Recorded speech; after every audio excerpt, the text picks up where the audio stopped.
Ça aurait pu être un été comme un autre. Les moissons commençaient à peine et les mondains se retrouvaient à Deauville ou Knokke-le-Zout. Certes, les tensions étaient palpables entre les pays européens. D'un côté, la France, la Russie, la Grande-Bretagne. De l'autre, l'Allemagne, l'Autriche-Hongrie, l'Italie. Deux blocs qui se faisaient face et qui se concurrençaient âprement en 1914. Mais en vérité, l'Europe avait déjà connu bien d'autres crises. Des climats belligènes, comme on pourrait dire, cela existe souvent, et pour autant, des conflits n'éclatent pas. Mais voilà, le 28 juin 1914, un jeune étudiant serbe assassine François Ferdinand, l'héritier du trône d'Autriche-Hongrie. Presque un hasard. L'attentat de Sarajevo n'aurait pas dû réussir.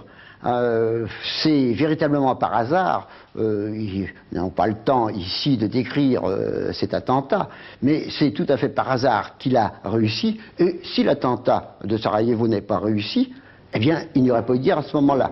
Cet incident met pourtant en branle toute une mécanique d'alliance et d'ultimatum. L'Autriche-Hongrie décide d'intimider la Serbie. La Russie réagit alors et soutient son allié serbe. L'Allemagne, puis la France et la Grande-Bretagne s'investissent à leur tour dans la crise. Et le 1er août, la Première Guerre mondiale a commencé. Cette réaction en chaîne, rapide, incontrôlée, a stupéfait les populations. Chaque pays s'est senti agressé par ses voisins, violé dans son bon droit. Et les nations se sont ainsi dressées les unes contre les autres, parfois résignées, d'autres fois enthousiastes.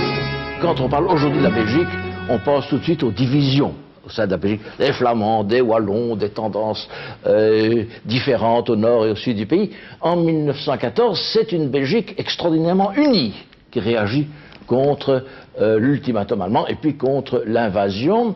Ce qui caractérise l'opinion française et en particulier celle des mobilisés, c'est la résolution. Les mobilisés sont partis pour défendre leur nation.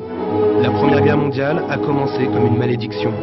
Elle se poursuivra sur le même mode, dans les tranchées ou sous les mers, pour décimer au total 13 millions d'Européens.